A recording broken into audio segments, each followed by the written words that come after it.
Bonjour et bienvenue dans cette nouvelle vidéo. Aujourd'hui, on va voir les entrées analogiques à StepSat Semantic Manager en Siemens. Donc, on va voir comment faire la mise à l'échelle avec la fonction SC105 et on va voir comment lire une entrée analogique, par exemple un capteur température ou bien une sonde de pression qui donne une valeur analogique 0,10 volts ou bien 420 mA. Donc, nouveau projet.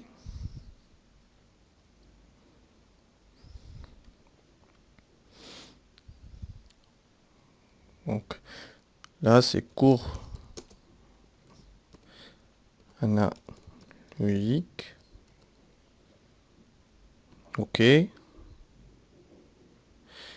Voilà. Nouveau. Cinématique 300. OK. Matériel. Et là, on va déclarer l'alimentation CPU et les entrées, bien sûr, en prenant en considération l'entrée analogique.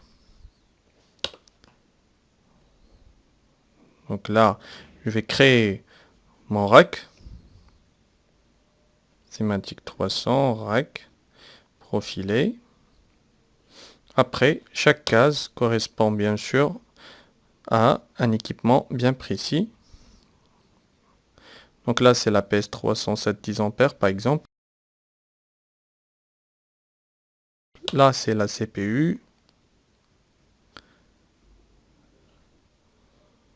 Par exemple, 314.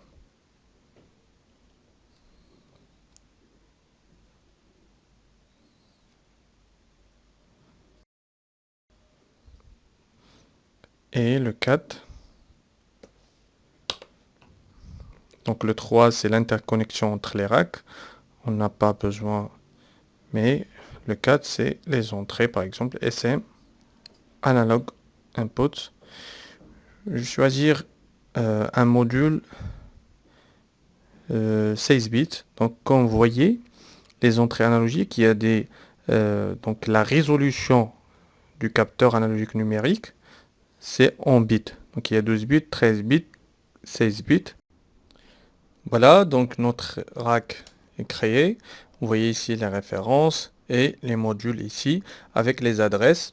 Bien sûr, l'adresse d'entrée analogique. On va ajouter un autre module de sortie tutoriel. Sémantique 300, SM, Digital Output, un module.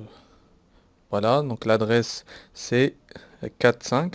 Donc on va dire A4.0, A4.1 jusqu'à 7 et la même chose pour 5. Donc c'est 2 octets, 2 octets, donc un seul module avec 16 sorties. Voilà, chaque octet avec 8 bits, 8 sorties.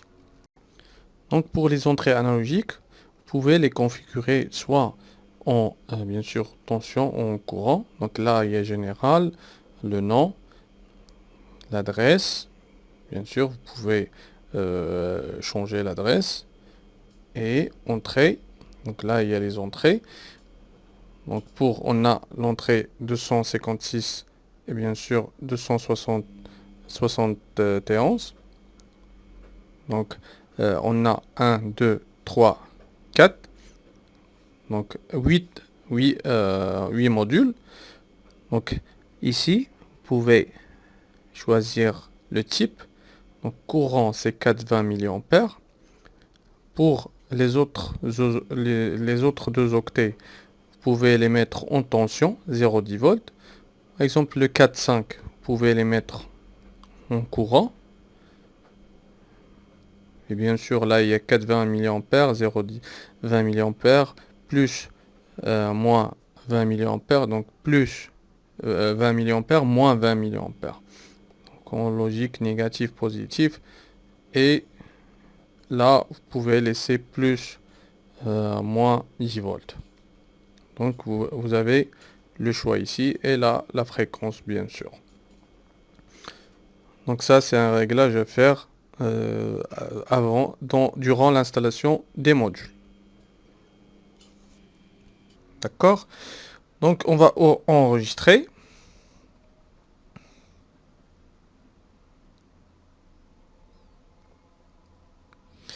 On va fermer. On va voir ici les blocs programme OB1. Donc langage c'est contact, OK. On va ouvrir l'OB1 pour mettre bien sûr nos réseaux de programmation. Voilà, donc là c'est les bits, les comparaisons, les conversions. Et on va trouver ici les fonctions de mise à l'échelle et toutes les fonctions nécessaires. Donc les entrées analogiques, c'est de 0 à 10 volts, donc sont analogiques, par exemple, ou bien 4, 20 mA. Donc par exemple, pour lire un capteur, un capteur température par exemple qui donne 0,10 volts, donc l'automate va voir entre ces bornes, comme vous voyez ici, 2M, 0,1. Donc ça, c'est un automate avec deux entrées analogiques 4, 20 mA. Donc le capteur délivre un signal deux fils, c'est deux fils entre la masse et le 0. C'est la première entrée. Et la deuxième entrée, c'est entre 1 et 2M. Voilà, donc c'est deux capteurs qui sont liés, le premier capteur lié à 0, le deuxième capteur lié à 1. Voilà, donc on va mettre notre capteur. Ici, il y a le module d'entrée analogique et derrière ça, il y a le convertisseur analogique numérique. Donc, il y a des convertisseurs 12 bits, 10 bits, 16 bits. Donc lorsqu'on a un grand convertisseur, donc il va nous donner la précision bien sûr de conversion échantillonnée, bien sûr analogique numérique. Par exemple, il va lire 0,10 volts et il va livrer une information numérique, par exemple une valeur 30 000, 20 000, donc selon la taille de conversion. C'est un convertisseur 16 bits, donc 2 à la puissance 15, c'est 32 768. Voilà, donc ça c'est la valeur de conversion. Donc on l'obtient avec 2 à la puissance, la taille du conversion. Ici, 32 768, généralement, d'après la fiche technique de conversion, donc il correspond à 11,85 volts. Donc pour 10 volts, un capteur qui délivre 10 volts, donc c'est X, donc on va faire la règle de 3, il va nous donner 27 658. Donc 27 658, c'est la valeur max de conversion analogique numérique. Il correspond à 20 mA ou bien à 10 volts. Voilà, donc le réservoir est plein par exemple, ou bien la valeur maximale du capteur de température ou bien de la sonde de pression. Voilà, donc c'est ça la valeur 27 658. Donc les bibliothèques.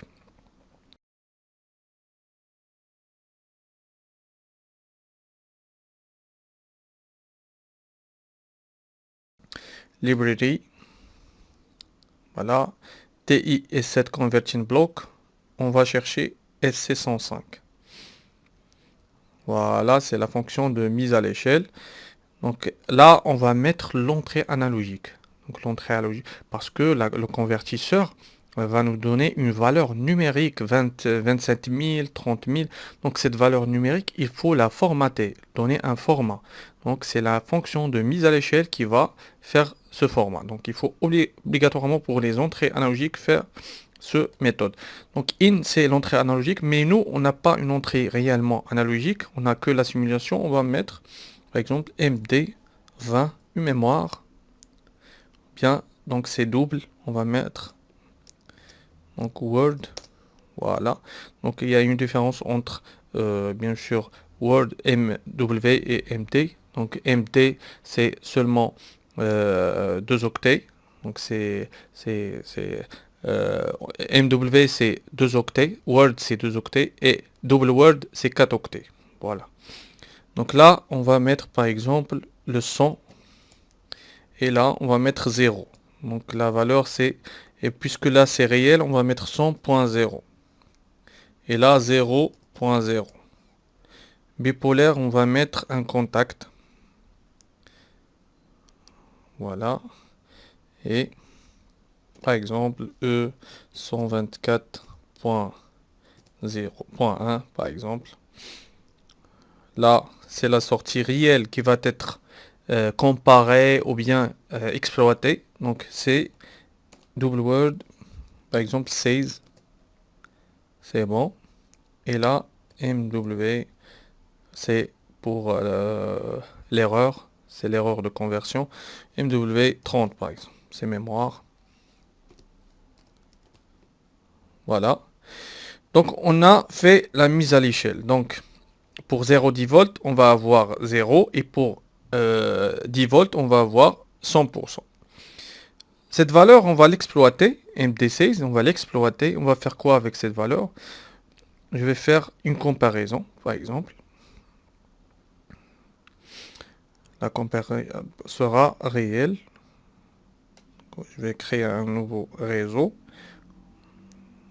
Comparaison. Là, MD16. Et là, je vais la comparer avec 50, par exemple. Il y a 0.0 parce que c'est réel. Aussi, ici, c'est une sortie. Donc A 124.0. OK. Donc si cette entrée est supérieure à 50, il va activer la sortie. S'il est inférieur, il va être désactivé. Donc on va faire la simulation. Mais on va activer, premièrement, on va activer PLSIM. Activation de PLSIM, c'est ici.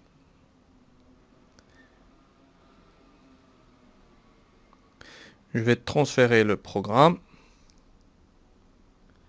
vers l'automate. Si je transfère le programme, c'est bon. Je vais activer les lunettes ici pour voir la supervision en temps réel, bien sûr. Et avec PLSIM, voilà, donc avec PLSIM, on va faire la simulation. Donc en mode Run, donc vous voyez. Donc là, j'ai la sortie A124. Donc là, il y a tous les bits de A124, de l'octet A124. Donc il y a les 8 bits de 0 à 7. On est intéressé par le premier bit, c'est le 0. Voilà, ce bit-là. Et là, j'ai l'entrée analogique, puisque j'ai pas un générateur 0,10 volts. Donc je vais faire la simulation avec MW20. C'est moi qui va donner la valeur de la conversion. Donc c'est pas l'automate. Généralement, c'est l'automate qui va délivrer la valeur de conversion. Voilà, numérique. Mais moi, je vais le donner. Et MD16, c'est la sortie. Ici, je vais mettre réel pour voir la valeur réelle de 0 à 100%. Donc là, c'est la valeur réelle de 0 à 100%. Par exemple, si vous voulez faire une condition dans un graphe 7, donc je vais vous montrer un exemple ici. C'est très important. Donc comme vous voyez ici, donc l'étape 1, l'étape 2. Pour passer de 1 à 2, il faut valider cette transition. X supérieur à 50. Donc X par exemple, c'est un niveau de réservoir, ou bien c'est une valeur de température, ou bien voilà.